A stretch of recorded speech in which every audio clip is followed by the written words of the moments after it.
یہ قدیم زمانے کی بات ہے، کسی ملک میں ایک رحم دل بادشاہ حکومت کرتا تھا جو اپنے عدل و انصاف کی وجہ سے بڑا مشہور تھا۔ بادشاہ نے اپنے وزیروں کو یہ حکم دے رکھا تھا کہ اسے ملک کے کونے کونے کی خبروں سے باخبر رکھا جائے تاکہ کوئی بھی غریب آدمی انصاف سے محروم نہ رہے۔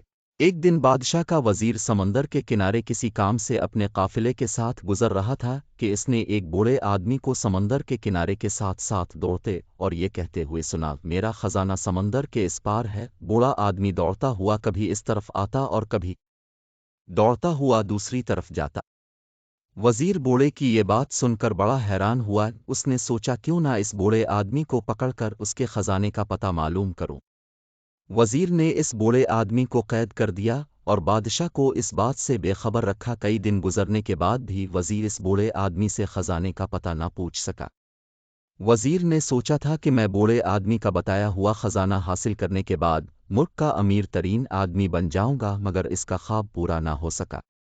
وزیر بوڑھے آدمی کو روز مارتا اور ایک ہی سوال پوچھتا کہ خزانہ کہاں ہے، مگر بوڑھا ایک ہی جواب دیتا کہ میرا خزانہ سمندر کے اس پار ہے۔ وزیر بوڑھے کی روز ایک ہی بات سن کر تنگ آ چکا تھا۔ وہ سمجھ گیا کہ بوڑھے کے پاس کوئی خزانہ نہیں ہے۔ اگر کوئی خزانہ ہوتا تو یہ پھٹے پرانے کپڑوں کے ساتھ سمندر کے کنارے زندگی بسر نہ کرتا۔ یہ تو کوئی مجھے پاگل دیوانہ لگتا ہے۔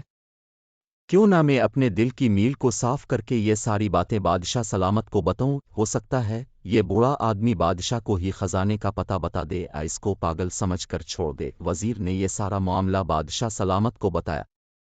بادشاہ نے اپنے خادموں سے کہا اس بوڑھے آدمی کو صاف ستھرے کپڑے پہنا دوں اور کھانا کھلا کر میرے پاس لے آؤ۔ پھر بادشاہ نے کہا بابا جی آپ کا خزانہ کہاں؟ بوڑھے آدمی نے پھر وہی جواب دیا کہ میرا خزانہ سمندر کے اس پار ہے۔ بادشاہ نے وزیر کو حکم دیا کہ بوڑھا آدمی جہاں کہتا ہے اسے وہاں لے جاؤ۔ وزیر نے سفر کی تیاری شروع کر دی۔ اگلے دن صبح سویرے گھوڑے تیز رفتاری سے دوڑتے چلے جا رہے تھے۔ پھر مختلف راستوں سے گزرنے کے بعد ایک جگہ زمین نرم ہونے کی وجہ بادشاہ کے وزیر کا گھوڑا زمین میں پھنستا چلا گیا۔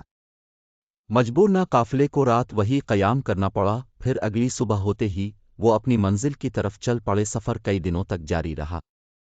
جنگلوں سے نکل کر قافلے نے پہاڑوں کا رخ کیا۔ پھر سمندر پار کیا تو ایک تنگ سی پہاڑی راستے سے گزر کر قافلہ وہاں پہنچا تھا، اس لیے گھوڑوں کو باہر رکنا پڑا۔ پھر بوڑھا آدمی خوشی سے سب کو چھوڑ کر ایک غار کے اندر چلا گیا جہاں اس نے اپنا خزانہ دبایا ہوا تھا۔ غار کے اندر جا کر بوڑھے آدمی نے قافلے والوں کو آواز دی، آ جاؤ میرے ساتھیو، خزانہ مل گیا ہے۔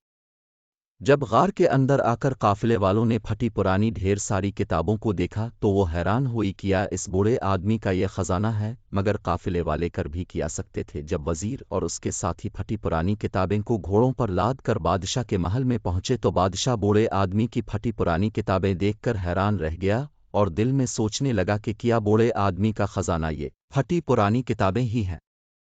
مگر بادشاہ عقل مند تھا، اس نے بوڑھا آدمی سے پوچھا، بابا جی آپ ان کتابوں کی قیمت مجھ سے کیا لیں گے؟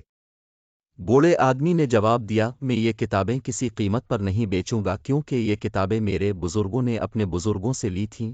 بادشاہ بوڑھے آدمی کی بات سن کر بڑا حیران ہوا۔ بادشاہ نے ایک مرتبہ پھر بوڑھے آدمی سے کہا، اب مجھ سے ان کتابوں کے بدلے میں آدھی بادشاہت لے لے، کیا آپ کو یہ سودی منظور ہے؟ بوڑھے آدمی نے پھر کتابیں دینے سے انکار کر دیا۔ بادشاہ نے بوڑھے آدمی کو ہر طرح سے آزما لیا۔ بوڑھے آدمی نے آخر کار کہا کہ بادشاہ سلامت، اگر آپ مجھے ساری بادشاہت بھی دے دیں تب بھی میں اپنے بزرگوں کی امانت آپ کو نہیں دوں گا۔ بادشاہ بوڑھے کی بات سن کر بے حد خوش ہوا اور کہا کہ علم بہت بڑی دولت ہے۔ بادشاہ نے بوڑھے آدمی کی شاگردی اختیار کر لی اور ایک عالم کا شاگرد کہلوانے میں فخر محسوس کیا۔ بے شک درخت اپنے پھل سے اور انسان اپنے عمل سے پہچانا جاتا ہے۔